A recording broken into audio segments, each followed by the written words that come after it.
આગામીના 3 દિવસ વરસાદ પડવાની શક્યતા આગાહીકાર અંબાલાલ પટેલે આગાહી કરી છે।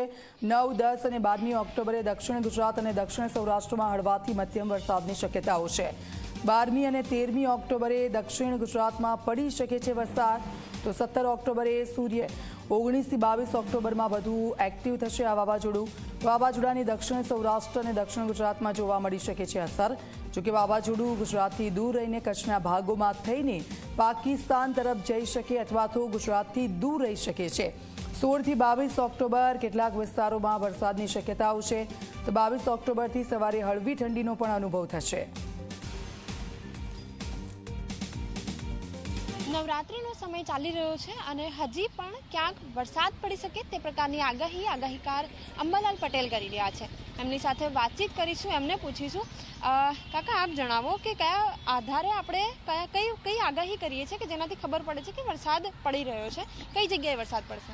ગ્રહો અને નક્ષત્રના જળદાયક નક્ષત્ર નાળીના આધારે અને રાશિના આધારે જોતા અત્યારે હસ્ત અને ચિત્રા સૂર્ય નક્ષત્ર ચાલે છે, એટલે લગભગ તારીખ 7 થી 12માં દક્ષિણ ગુજરાતના ભાગો, દક્ષિણ સૌરાષ્ટ્રના ભાગો અને કેટલાક અન્ય ભાગોમાં હળવા મધ્યમ વરસાદી ઝાપટા પડવાની શક્યતા રહેશે। બિલકુલ, આગામી સમયમાં હજી ચોમાસું કેટલું લાંબુ ખેંચાવાની શક્યતા છે? શું અરબ સાગરમાં પણ કોઈ સિસ્ટમ સક્રિય થાય છે? આ વખતે લગભગ ગરમીનું જોર રહેશે। ચોમાસું વિડ્રો લગભગ સવારના મુખ્ય ભાગમાં ઘણા ભાગમાં થઈ ગયું છે, પરંતુ પશ્ચિમી વિક્ષોભ આવશે હમણાં તારીખ 16-17ની આસપાસ, અને આ વખતે શરદ પૂર્ણિમાએ સૂર્ય છે એ પવનવાહક નક્ષત્ર નાળીમાં હોવાથી તારીખ લગભગ 16 થી 22માં ગુજરાતના ઘણા ભાગોમાં વરસાદ થશે અને લગભગ પૂર્વ ગુજરાતના ભાગો અને કેટલાક મધ્ય ગુજરાતના ભાગોમાં ભારે વરસાદ થવાની શક્યતા રહેશે, જેમાં કેટલાક વડોદરાના ભાગો, અમદાવાદના ભાગો, સાબરકાંઠાના ભાગો, ઉપરાંત પંચમહાલના ભાગો અને અન્ય લગભગ ઉત્તર ગુજરાતના કોઈ ભાગોમાં વરસાદ થવાની શક્યતા રહેશે। કેટલાક ભાગોમાં ભારે વરસાદ થવાની શક્યતા રહેશે। બિલકુલ, દરિયામાં શું કોઈક હલચલ જોવા મળી રહી છે? કોઈક અસર આવશે ખરી?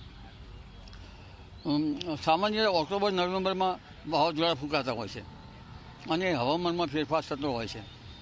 આ વખતે લગભગ તારીખ શરદ પૂર્ણિમાની આસપાસ તુલા રાશિ આવે છે સૂર્યની, એટલે પવનવાહક નક્ષત્ર નાળી છે અને બીજા સંજોગો પણ યોગ્ય છે, ભૌગોલિક સંજોગો પણ બરાબર છે, એટલે તારીખ 7 થી 12માં જે અરબ સાગરમાં સિસ્ટમ બની રહી છે તે તારીખ 14 થી 20 કે 22માં ભારે વાવાઝોડું કરશે અને આ વાવાઝોડાની અસર દેશના ઉત્તરીય પર્વતીય પ્રદેશોમાં પશ્ચિમ વિક્ષોભ આવતા લગભગ ગુજરાતના થોડેક દૂરના ભાગોમાં થઈને કદાચ કચ્છ અને પાકિસ્તાનના ભાગોમાં જઈ શકે અથવા પશ્ચિમ સૌરાષ્ટ્રના ભાગોમાંથી થોડુંક દૂર થઈ શકે, જે લો અને હાઈ પ્રેશર ઉપર આધારિત છે જે તે વખતે।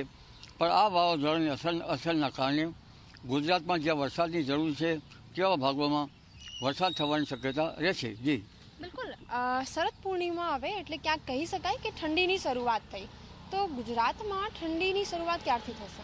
22મી ડિસેમ્બરે હેમંત ઋતુ આવે એટલે સવારમાં ઠંડીની શક્યતા રહેશે, પણ ભૌગોલિક સ્થિતિ પ્રમાણે આ વખતે લા નીનોની અસર વર્તાઈ રહી છે, ત્યારે શિયાળામાં માવઠા થવાની શક્યતા રહેશે અને તારીખ નવેમ્બરમાં વાવાઝોડા બનશે, પરંતુ 29 નવેમ્બરથી 3 ડિસેમ્બર વચ્ચે ઠંડી આવશે।